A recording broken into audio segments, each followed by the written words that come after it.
Welcome into another edition of Kickin' It. I'm Jeff Woody here with Grant Mahoney. We're going to get to our guest today because our guest is versatile. I think it feels like an adjective. Swiss Army knife. We talk every time I start this, I realize that like someone can see it in the title. It's not like it's a surprise. There's no like lead in and like a dramatic reveal like, oh, the guest is Joel Lanning. Oh my God. Yeah, thanks, Jeff. Mr. Obvious. Anyway, we're brought to you by Kelderman Manufacturing. As always, Kelderman.com. It's getting to be not necessarily harvest season, but we're getting into like it is harvest season, honey harvest season. I didn't know that. Harvest some on Sunday, delicious. How much processing do you have to do? It's just like squeeze a bee's ass and you just get some honey. Jeff, don't squeeze bees' asses. Come on, man. I don't know how this kind of newbie are you? You got. I mean, shame on you. We're gonna do more of it next weekend, but this weekend we just had some burr comb, which is basically comb that's on the bottom of the frames. You scrape off. There's a bunch of honey. Next weekend we'll extract it. So basically you put the two frames in a spinner, you spin it and it's just honey. Just all over the walls. Just a bunch of shit. Just a bunch of just gooey.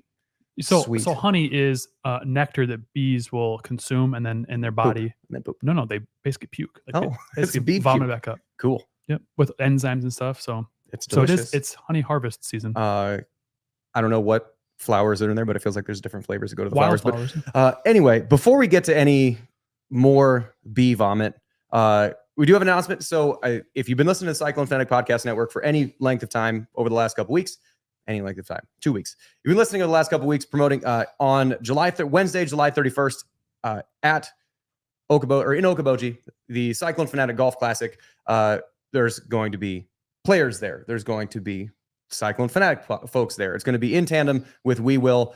Sign up at wewillcollective.com/events.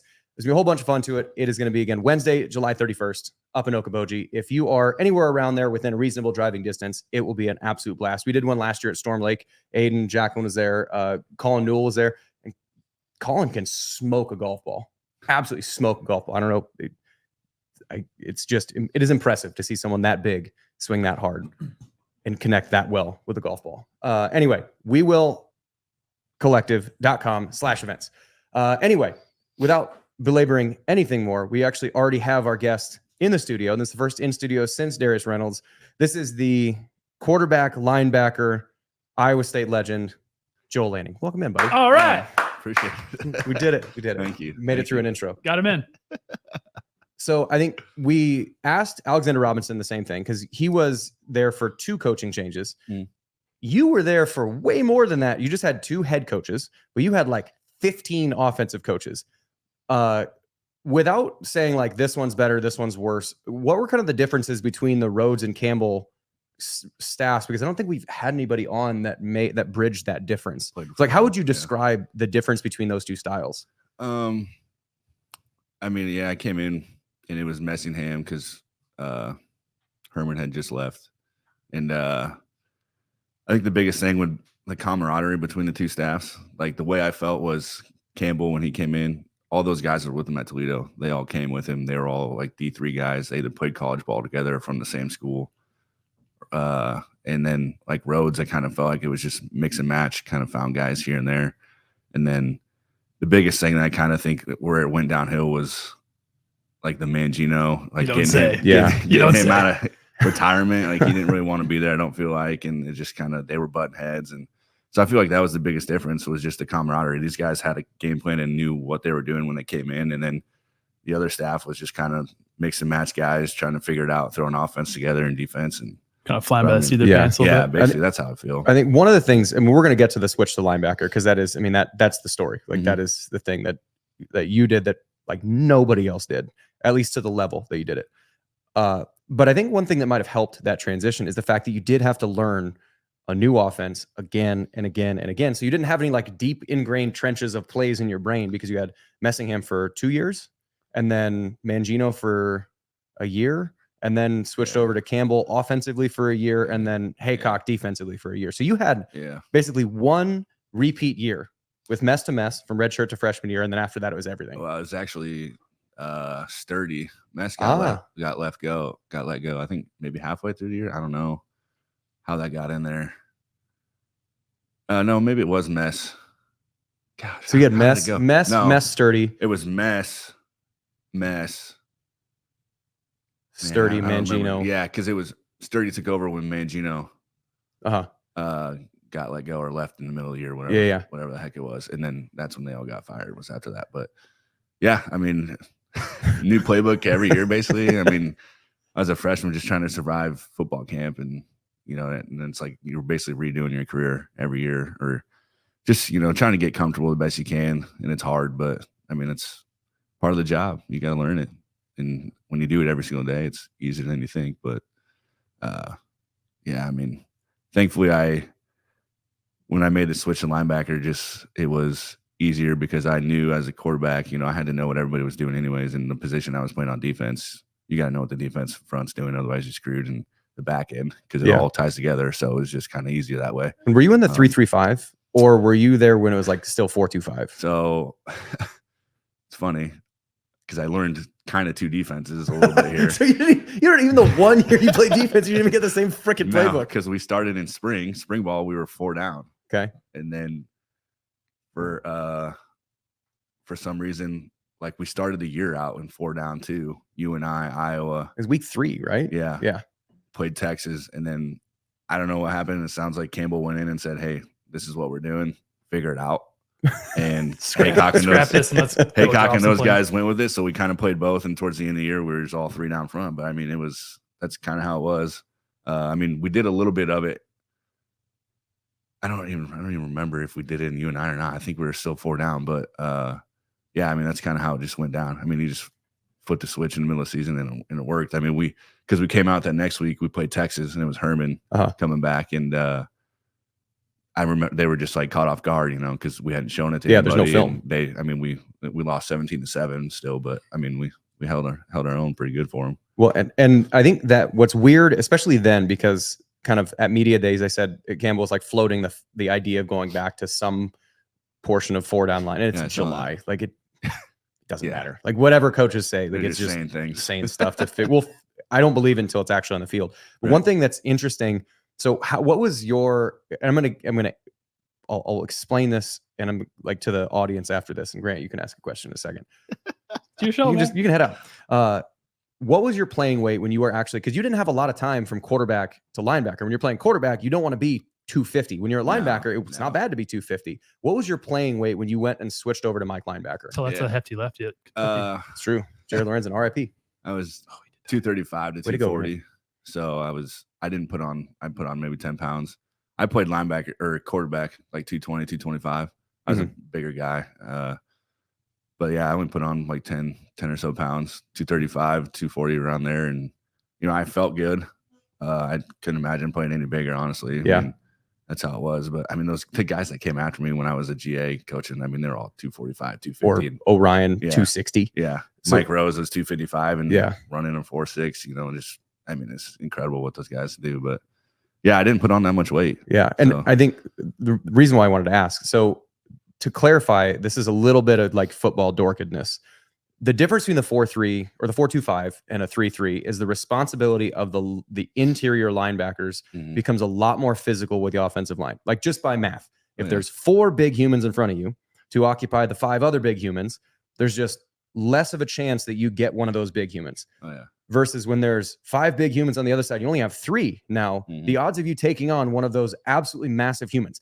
If you've ever seen a college football play, like listener, if you've ever seen a college football offensive lineman, like Jared Hufford, like 6'4", 6'5", like 330 of muscle. Like it's not, it's not small.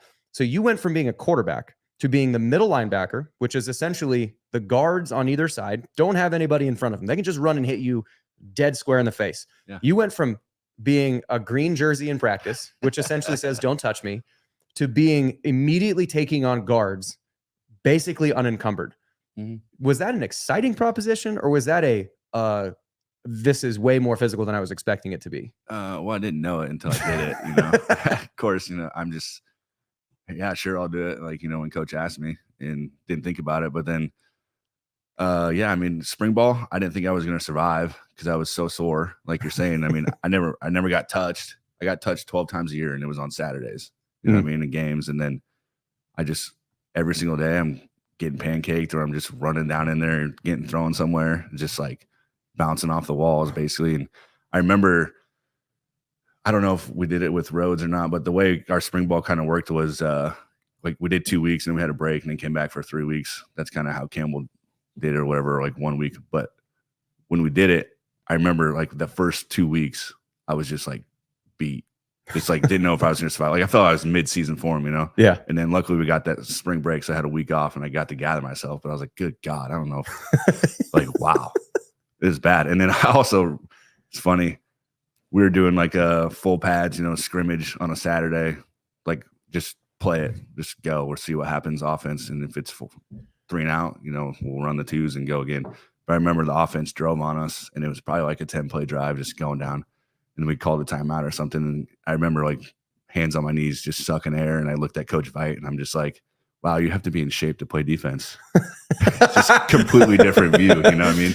So Just you're never saying leaving not the everything's field. a quarterback? Just sprinting all the time where the Yeah. quarterback can hand the ball off and watch you sprint. Yeah. Or someone else do it. You know, it's just like, geez. But yeah, it's just, yeah, it was the physicality was a lot different. And then the 3 down front, I mean, yeah, when you're standing right over a guard and there's nobody, they just nudge this guy a little bit and just shoot straight to you. Yeah. And then they got 120 pounds on you still. Yeah.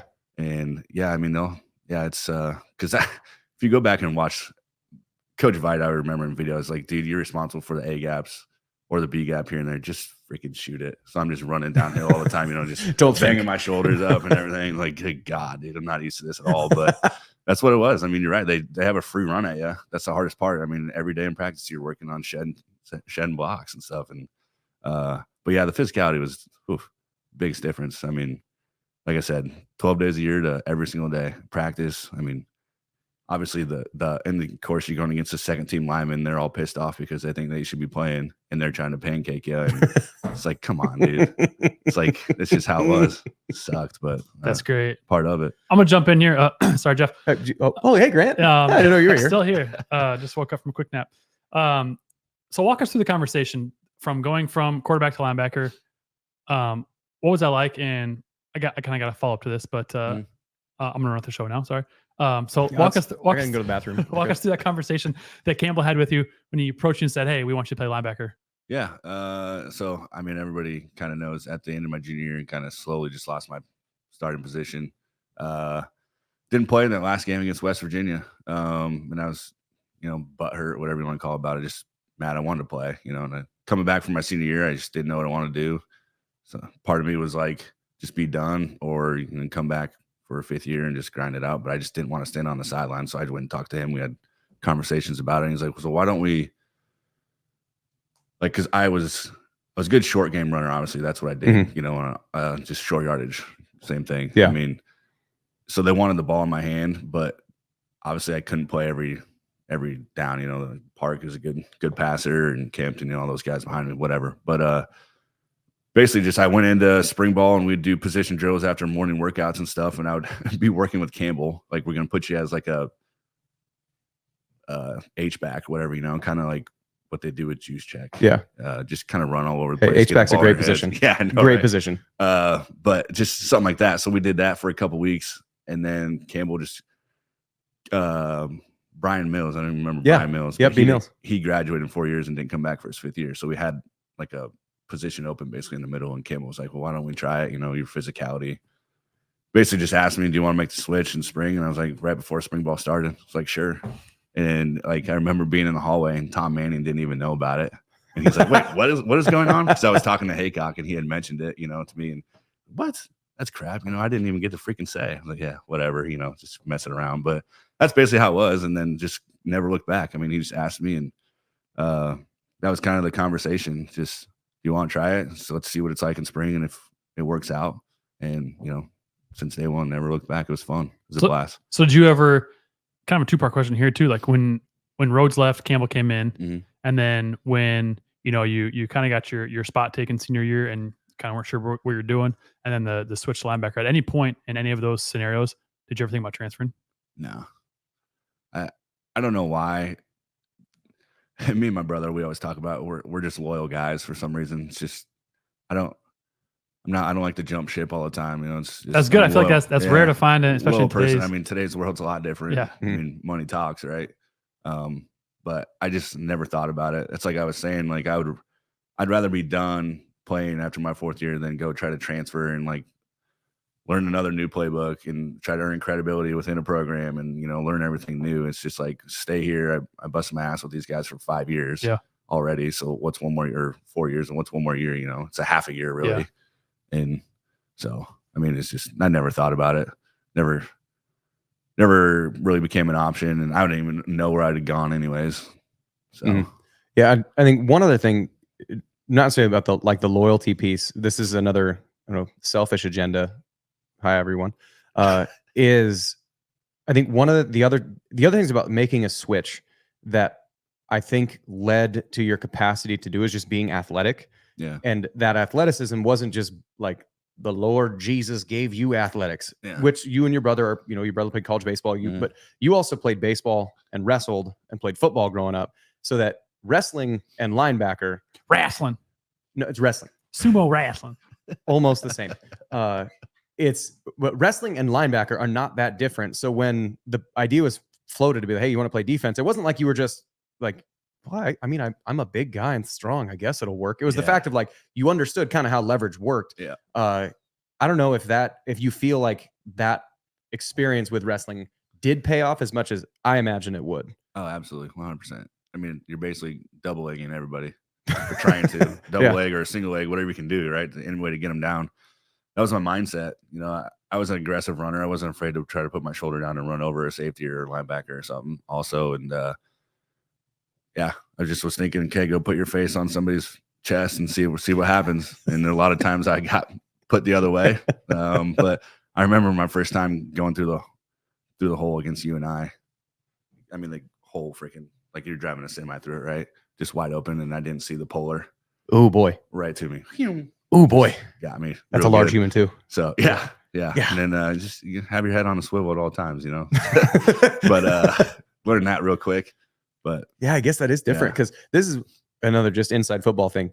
If you're playing quarterback, and this is Herman said this. I don't know if because you weren't around for Herman because did he recruit you? Really? Yeah. So Herman would do this at this kind of the start of every camp, and he would take the football up and he would hold it and he'd go, "This is the only thing that matters on this entire field. Yep. How many points can you score without this? 0. The hopes and dreams of every single Iowa State fan, everyone who's ever been associated with Iowa State, is right in this football when you have it. So if you don't respect it as such," so he always said that, scared the shit out of you right away. But when you think about it on a field itself, everything is focused on the ball. And now defensive guys, you're looking at keys and stuff. You're not necessarily looking at the football, but at the end of the day, you're trying to get the ball on the ground, intercepted, broken up, whatever. Yep. Kickers are trying to just kick the shit out of the ball. Exactly. But then you got to watch it. Like you're not going to kick and just walk out, like grab your tee. Like freshman year I did. That's cool. That would be cool. If and you then could walk off. I came in and Rhoads like, the hell are you doing standing around? I'm just letting her rip, letting the guys go tackle. That's what I'm doing, man. But when you're playing quarterback, everybody is focused on you. So you know that everyone's going to be closing on you. Like you have a basic idea. Yeah. No one's going to run by the quarterback just for no good reason on defense. Versus at linebacker, you don't know. It's much more walking through a hallway where everybody's just going in a bunch of different directions because the tackle's responsibility might be the front side linebacker. The guard might be the safety. The tight end might be going to a corner. And you don't know where everybody's going. So you're talking about head on a swivel. I imagine that had to be fast the first time you experienced it because everybody at quarterback right at you. If I see someone running on defense, they're running towards me. They're not running somewhere else. At linebacker, if I see someone running, might be towards me, might not be. Yeah. Someone might come out of the woodwork. I imagine that was fast the first time you played on the other side. Oh yeah. I mean, the pace of the game, I mean, it's crazy, but just it's so reactionary, you know, as a quarterback, you can see the whole field. You're scanning, right? Trying to look for a blitz or something. And then at linebacker, like I'm good on my guard. Like my guard's going to tell me everything I'm doing, right? Whether it's a pass or a run. And then I'm reacting off of that. So it's just, I mean, you went from like viewing the whole field to just one person to tell you what's going on. And then I think one of the biggest things too was like, I wanted to make every tackle I could, you know, I just wanted to get it on the play. Right. Well, that's not always the defensive agenda, right? Like just do your job, spill the play, get it to the next guy and he'll make the tackle. Like that's one of the bigger things too, is like I was used to having the ball in my hand every time and making a play. Or I feel like it's not a bad mindset to have though. I mean, you are. It can be. Yeah, I mean, it can be. You don't want to. Do I know? I'm a kicker. Because it's just like, I mean, if I'm being selfish and I want to go make the tackle, well, I didn't turn the ball back inside to my guys. Well, there it goes down the sideline. It's like you just gotta be turn smart, the guy back in and then chase him down. You just gotta Do your job and then go tackle him. Simple enough. Mahoney is see-ball, hit ball. Get your weight up. Exactly. Yeah. I mean, I would do a kickoff. It'd be a tunnel. I would come down and see the guy in the tunnel, and usually he would move. Kick his ass. Yeah. Try to, yeah. It's funny you say that too about Herman with the ball thing, because that's what every year in fall camp, that's like Campbell, one of the offensive coaches, like holds the ball up. What is this? Our most prized possession. Like, you ain't doing nothing without this, right? Yeah. We used to have on our butts. I say we offense. I think offense. We protect the ball. Yeah. Defense had swarm and punish. Yep. Which is a weird thing to have on a butt. Somehow I got a pair of both. Specialists had nothing on our butts. Just we're feel included. Just naked naked butts. There's no butts. guys? No. Yeah, you just see protect the ball. Kick the ball. Kick the ball. No. Punt the ball. Was that a very that a specific Rhoads thing? That was a Rhoads thing. Was it? Yeah. So you just be like offensive line would be in their stance. You just see 5 sweaty asses that just say protect the ball. His thing was kind of gimmicky in a way. He had the hard hats and protect the hard ball. hats. The first time that came around though, that was legit though. Like by the time it got to be I still have mine. the 4th year in, I do too. I still got mine too. Yeah. Legit hard hats too. Like they're not like the hung in the locker every day, right? Yeah. And it was so for the listener, I don't know, this story's probably been told at some point during fall camp under the Rhoads coaching era. When you were at camp, you would earn a hard hat by doing something that was tough, like gritty. So, somebody rolls an ankle, they go get taped up, they come back in and they play like a 15-play drive at linebacker or whatever. And everybody recognizes like that is a super tough thing. That guy would have a hard hat either presented to him at the end of practice or like waiting in his locker. And then you'd wear those hard hats out. And so then it sort of became a thing. 1 or 2 guys get it and you're like, whatever. And then like 12 guys have one and you don't. And you're like, I'm a piece of shit. Yeah. And then did anybody not? I don't know. I think by the end of the camp, if you made it to the end of camp, everybody would get one. But like that's sort of like a pity. It's a consolation prize. That's a participation ribbon. Boxes over there. Go grab your hard hat. I don't know. They might have stickers too. This might just be a white hat. True. So knowing how good Mahomes is now in the NFL, and knowing he at the end of his career, he'll be in the GOAT QB conversation, Hall of Famer. You being the best quarterback on the field that day when you beat him. At that time, that game was probably like, oh, cool. Like I had 5 touchdowns, which is still awesome. I think it's still a record, I think. Yeah. But how special is that game now looking back, knowing just how good he is and how much you want to, because he knows you by name now. If someone asks you, if someone asks him about the game, he'll say, I think his name was Joel Lanning, ran all over us. Yeah, it gets brought up every year, when that Super Bowl comes around. I think it was a Super Bowl question or something like that. But I mean, let's not forget, it was also late November, Texas Tech coming up to Iowa. It's cold, those guys. When he had a bump shoulder, I think. I was going to say, he was also hurt. We can leave that part out. He's also hurt, but yeah, I mean,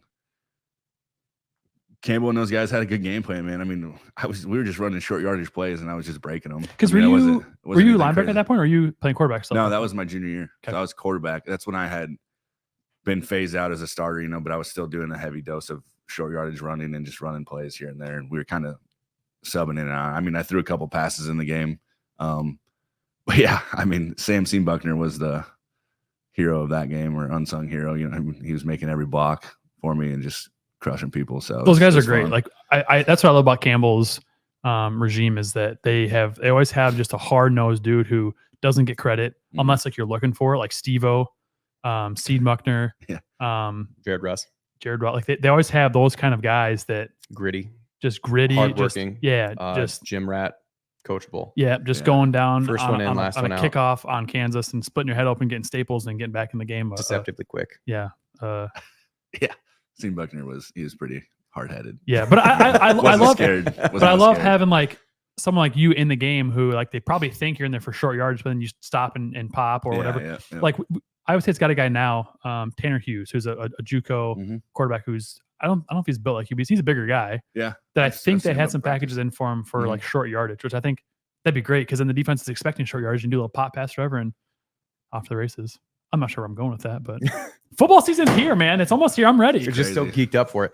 So when you got done playing, you were at the Cowboys through basically up till the last week of fall camp. Got released right before the week of the season started. So you made like what, final cuts? Yeah. So what was that like? Because I imagine like because was that Jason Garrett? Yeah. Was he the head coach there? Yep. And was Jerry involved in a lot of those conversations? Because I just want some Jerry Jones stories if there are any Jerry Jones stories. I don't have any for you. We met him a couple of times. That was it, really. He came and talked to the rookies when we were there, and then every once in a while he's around. But it's funny. I mean, it's Jerry's world. I mean, when he's coming in, he's landing his helicopter in the middle of the practice fields. No way. Oh my God. That's such a power move. So it's just funny. I mean, the whole like it's basically like a big U, or I guess a big L, and there's like trees over here, but like the whole Cowboy business department's like right here, and then this is the facility, and it's just like all right there. But no, when I got released, it was just Jason. Okay.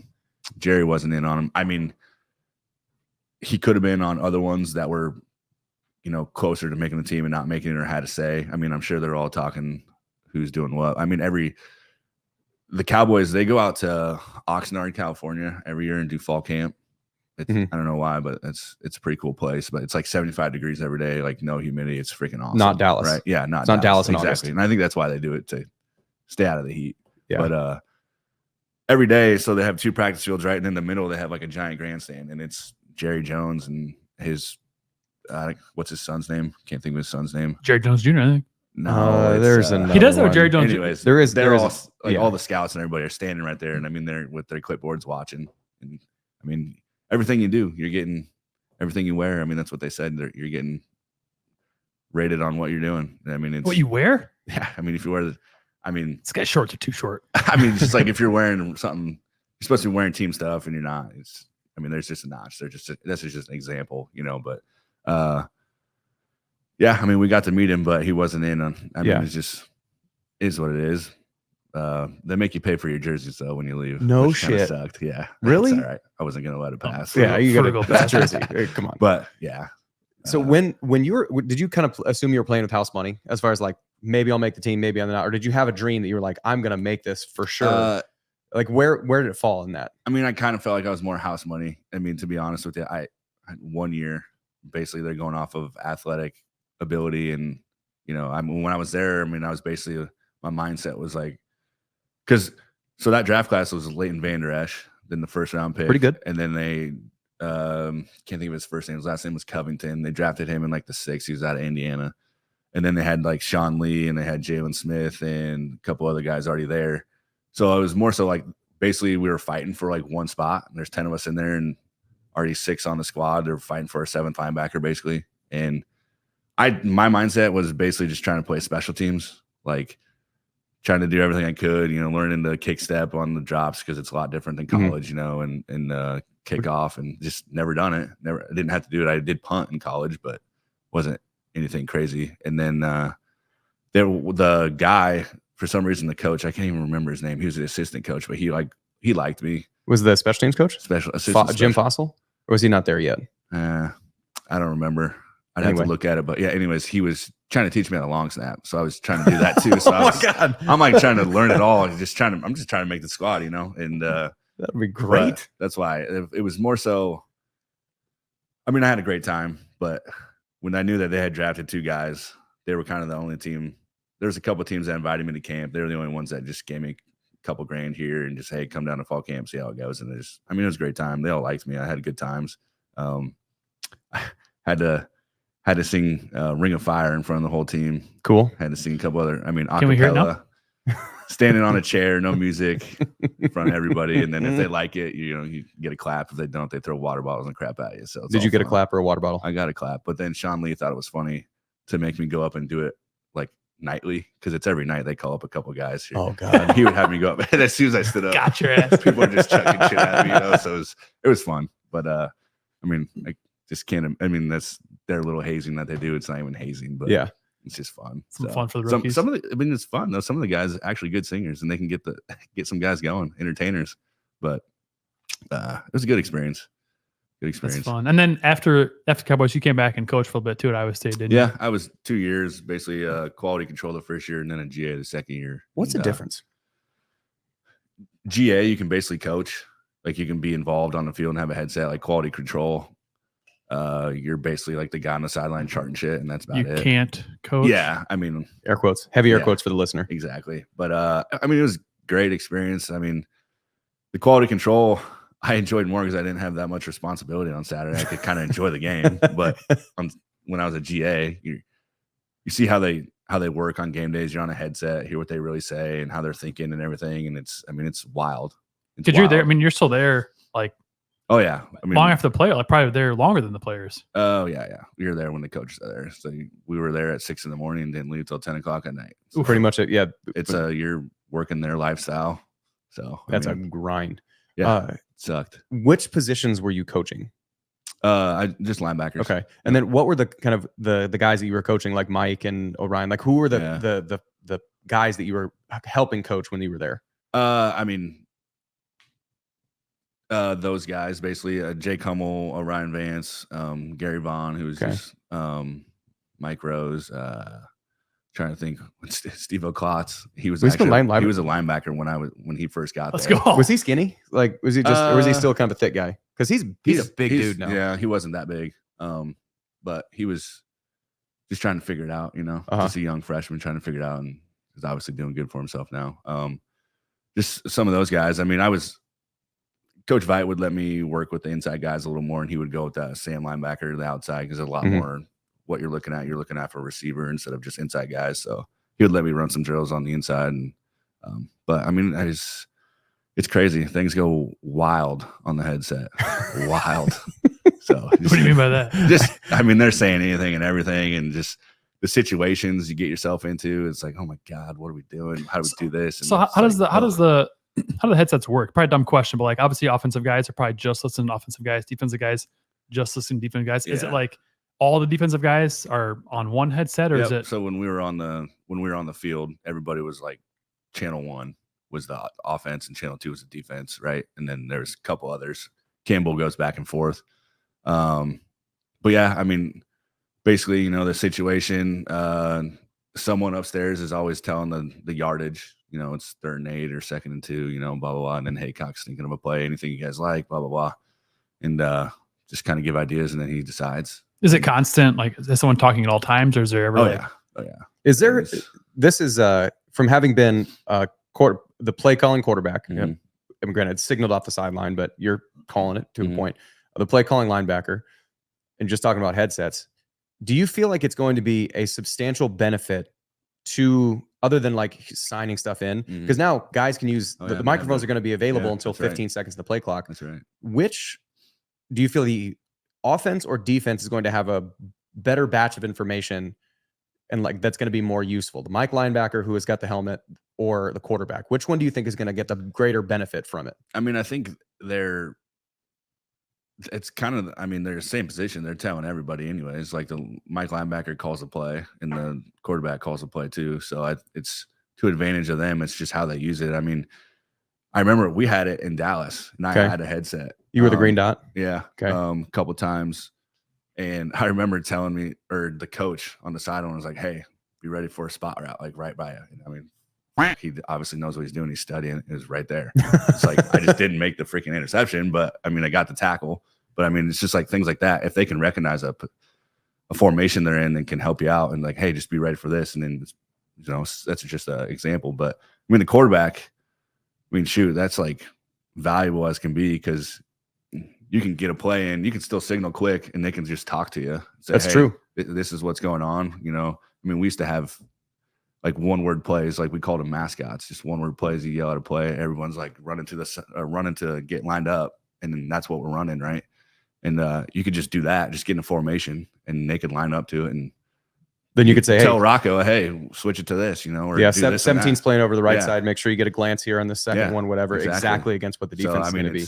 The quarterback probably has a better benefit for it, but I mean, as a linebacker too, it's beneficial. Just a coach can tell you, hey, this is what they're in. Be prepared for this, because this is what they like to do on 3rd and 7. Yeah. I mean, because is it the defense gets to tell 15 seconds too? I think it's the same thing, and they just cuts off. I think it's the same basic NFL rules.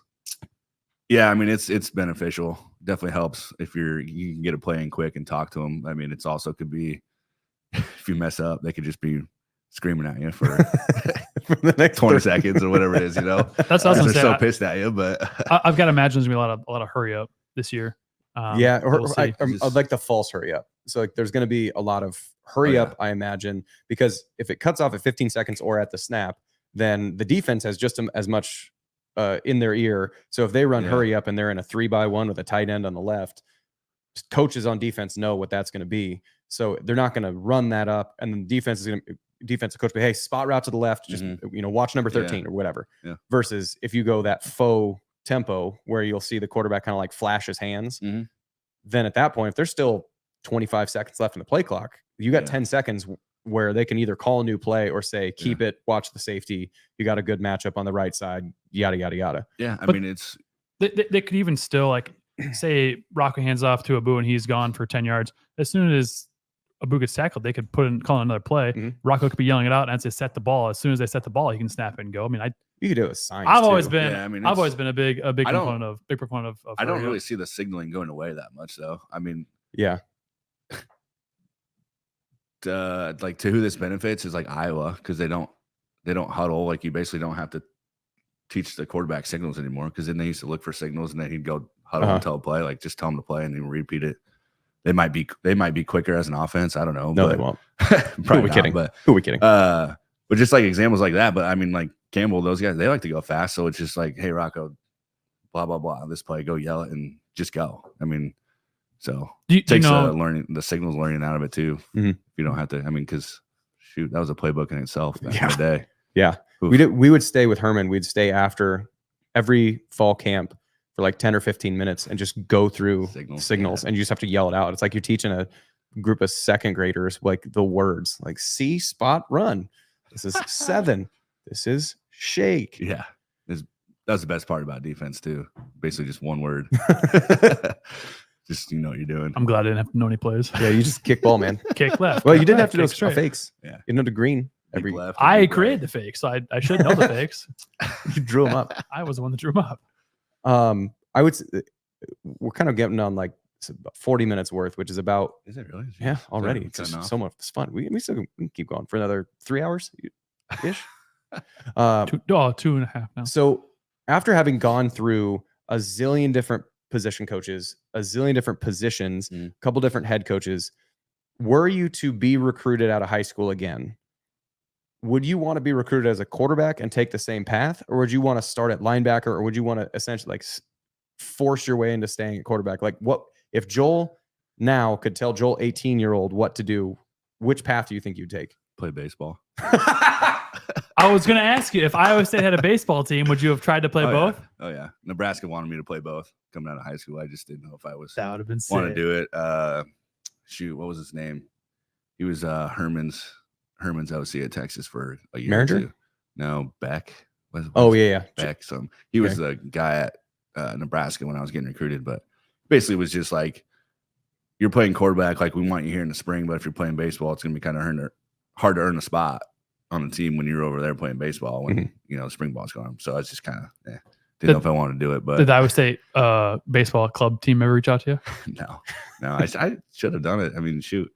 I feel like I mean, if I'd go back, I would try to play 2 sports if I could, obviously. But I for sure would have just played linebacker. I think that was kind of my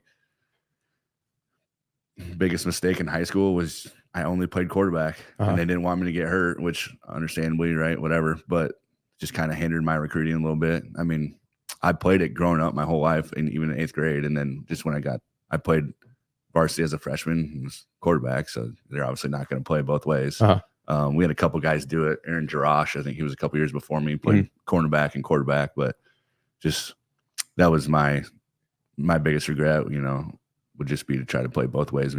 So that you can get recruited from both sides if you have that ability to do it, Not quite the same thing, but like the kicking circuit, they always say if you can try to be a punter as well too. Yeah. Try to be a punter to make yourself a lot more. Like I got not offered, like preferred walk on to be a punter. Coming out of high school, I'm like, no, I'm a kicker. It's versatility, man. Definitely. Yeah.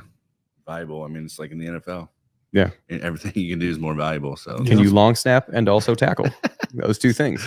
You're gonna long snapping's fun. Right? Dude, I think AJ and I were the emergency long snappers. So when you go on the road, this is again another inside baseball thing.